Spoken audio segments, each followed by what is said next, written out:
Well,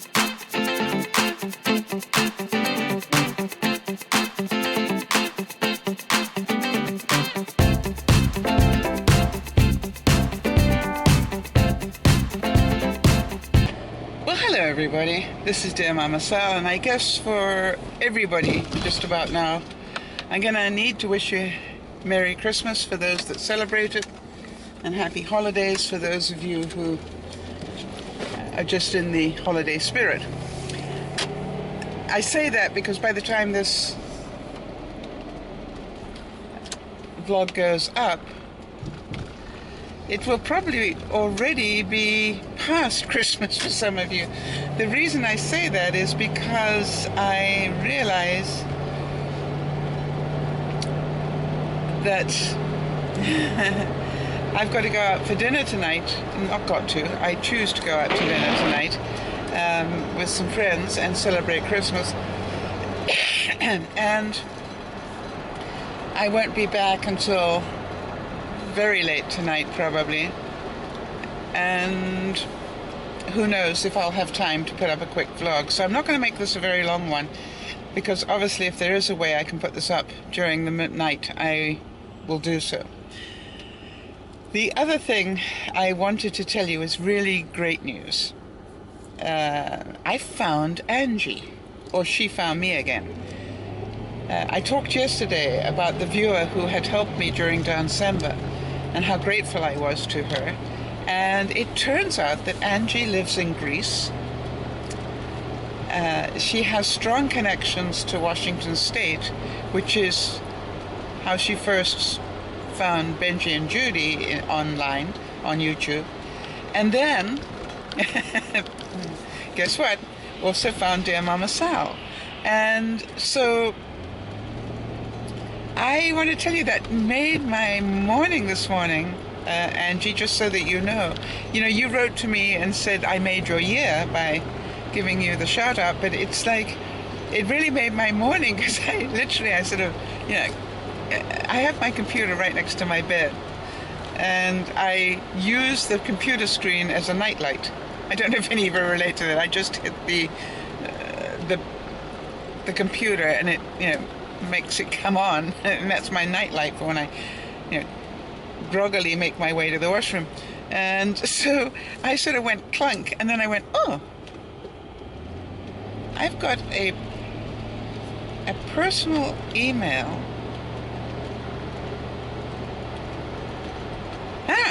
Anyway, it was just so exciting, and I read it with tears in my eyes, which, you know, at that time of the morning is not too bad because it's not burning the makeup or anything. And I just was so happy. Yay! Found Angie.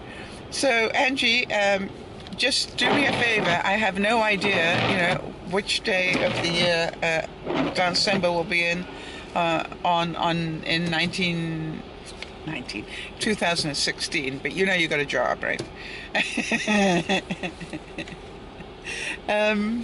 You know, just giving you a heads up right now. You're part of the team now.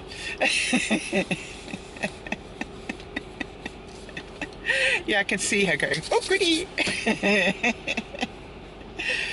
The other thing was that I thought I would also tell you is that I've made a decision to spend part of Christmas Day, that will be tomorrow. I've got some friends of mine who are going to be feeding the homeless, and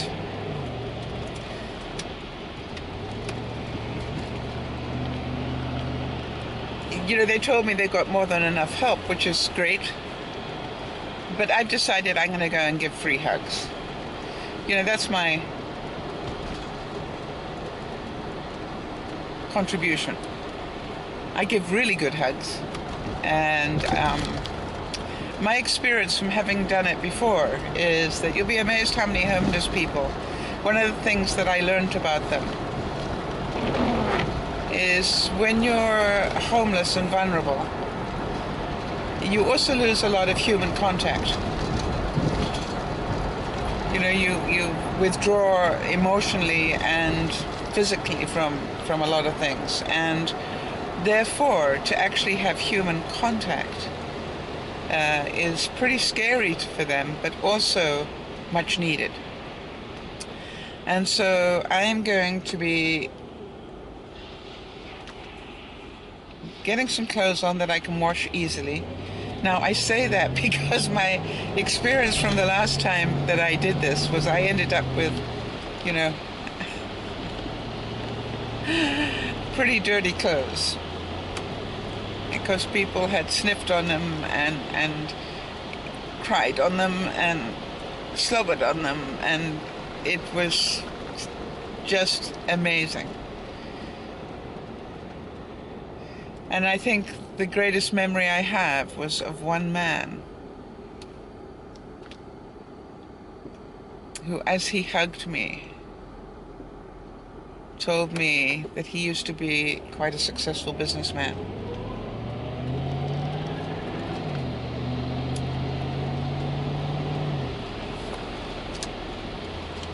And he couldn't thank me enough for the hug, because he'd forgotten what that felt like.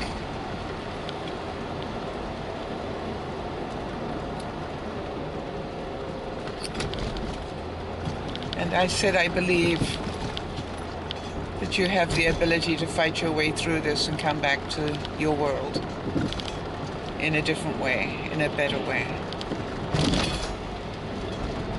I often wonder whether he made it.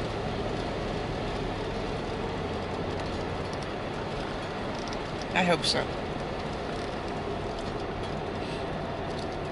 So this goes back to what we were saying yesterday, that little things mean a lot to people.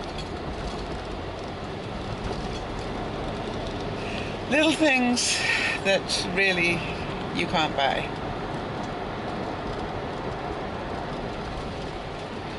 And we all have them to give. Oh, I could think of 1,001 reasons why I should not get up tomorrow morning, get dressed, and go stand in the cold. Yep, think of a lot of good reasons. I could be talking to the peeps, I could be broadcasting, I could be doing all sorts of things, couldn't I? Now, I can do that tomorrow evening. Now, it's interesting because a lot of you, very caring people, were deeply concerned that I had gone down to Down December and worked so hard when I was obviously just recovering from being fairly ill. And I want to make sure that you all really know who I am in certain ways. I know that Benji never gave it a second thought, never even asked. Why? Benji knows me really well. You see, what Benji and Judy know about me, and anybody who knows me really well, including Yvonne and everybody else in my real life, as I call it, is if I knew that December the 18th stroke 19th was going to be the last day of my life, I'd be doing Down December.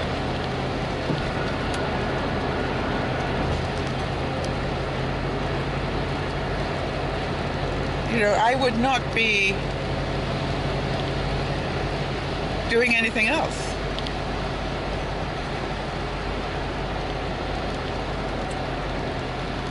And everybody who knows me really well knows that's who I am, and I would be far happier doing that than...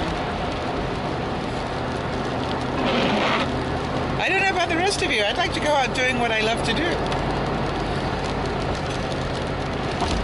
Not right now, thank you, God. You know, I would... Well, if you don't mind. Not that I want to tell you what to do, God, but yeah. God. I feel like I got lots more to give. So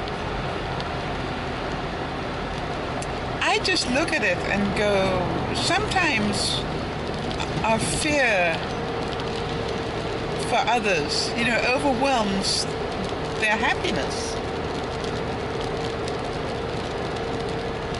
I had somebody write to me in the last 48 hours about the fact that I'd gone for the biopsy, and they were telling me that their mom is due for one and that she's not going to go because she doesn't want to know. And you know, I'm certain as you hear that, some of you are going, oh my gosh, really? But it could save her life. I think the mother knows that. But the mother also knows that it could kill her. She'd rather not know. When I say it could kill her, in other words, if she finds out that there is something wrong, that she might not be able to cope with that. And I think that's a fear we all have. So what I did was I wrote back to that viewer and I said, you know, one of the most difficult things to do is to be a child of somebody who makes a decision like that. Because obviously as the child and the person who loves them, you want them to go and have that biopsy done so that they can rule it out, or that they can start giving preventative treatment. Totally makes sense to me. I understand that. But what I had to say to the viewer was, that's because you want her to be around. You don't want to lose her. And what you need to understand is her body. And she gets to choose.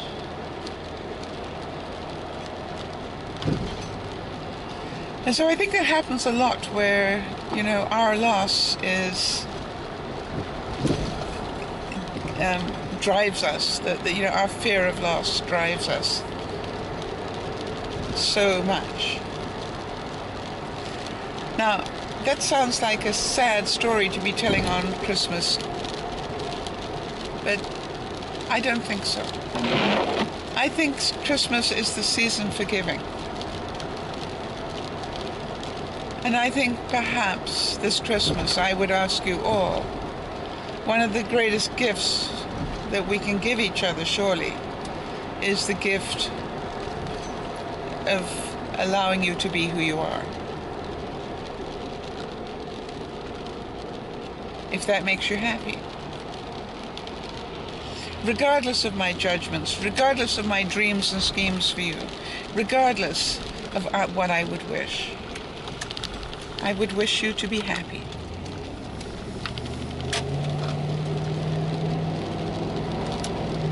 And I really genuinely hope that some of you can look at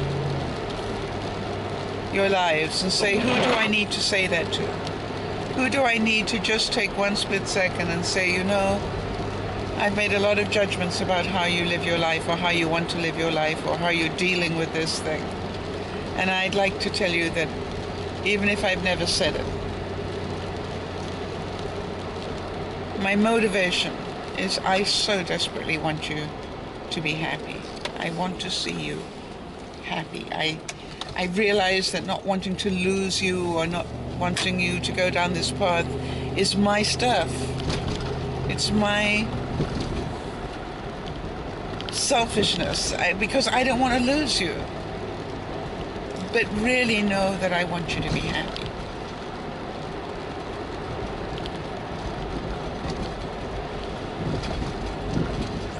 By the way, yesterday, I want to say you'd be so proud of me, but I was so proud of me.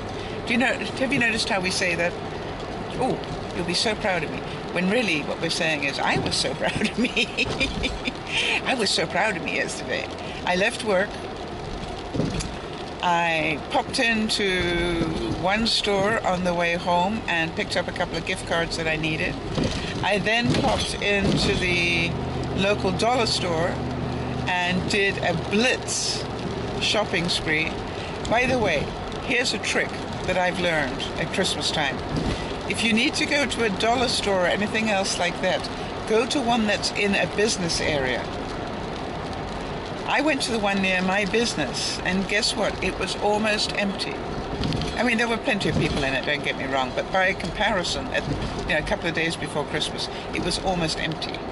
Now, so were the shelves, I might add, but never mind. I still did a blitz. And so I got lots of stocking stuffer things, and I was very, very happy about that. Literally was in and out of there in about half an hour. I then stopped at another store to pick up another gift card on the way home.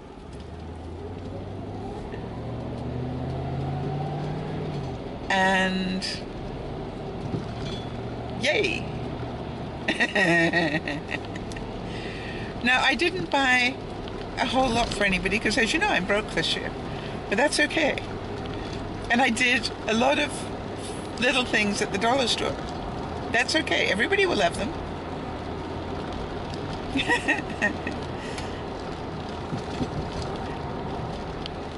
And I also got, the bigger presents earlier. Not very big, but bigger presents earlier.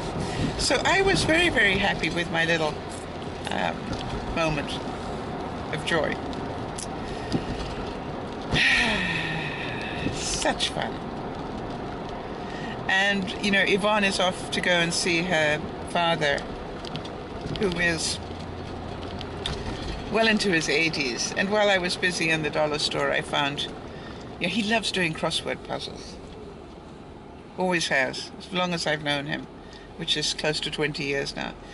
And so I found him a crossword book where they got really big print, which I thought he would appreciate. So I wrapped that up last night and sent it down. Yvonne's already gone. She was driving. I have an expression, which is not very polite, but it's my expression, which is, getting up a sparrow fart. But actually it probably is meant to be sparrow tweet. But I have never actually said that. I've always said, if I want to talk about getting up really early, I'm going to get up at sparrow fart. So Yvonne, bless her heart, said, we're getting up at sparrow fart. So and I just burst out laughing and I went, Yvonne, you have been around me too long. I wonder if it's a British expression. Linda will let me know about that. Anyway, so I wish you all a very, very Merry Christmas. For the right reasons. I thank you for being there for me. I know that a lot of you thank me for being there for you, but really I'm very selfish. I'd like to thank you for being there for me. I'd like to thank you for being the reason that all the people I drive to work with every day think that I am totally insane because I sit in my car and talk to myself every morning. That always amuses me. They probably think I've got a Bluetooth or something. I don't really care. But at this holiday time, I want to give you one last special gift. And the gift I would like to give you is the gift of you. The real you. Not the one you have to hide because people will think you're a wuss. Not the one you hide because you're so busy protecting yourself. I'm talking about the real you. The real you that will bother to smile at somebody this Christmas time just because they can probably do with a smile. The one that will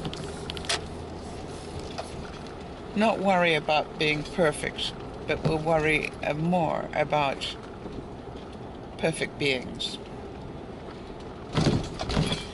And I would encourage you to know that you're never going to please all the people all of the time. My gosh, I know that one big time. But you can make one heck of a difference to a lot of people. just by being who you are. A very Merry Christmas to you. Happy holidays. And I love you for loving me. This is Dear Mama Sal saying bye-bye for now.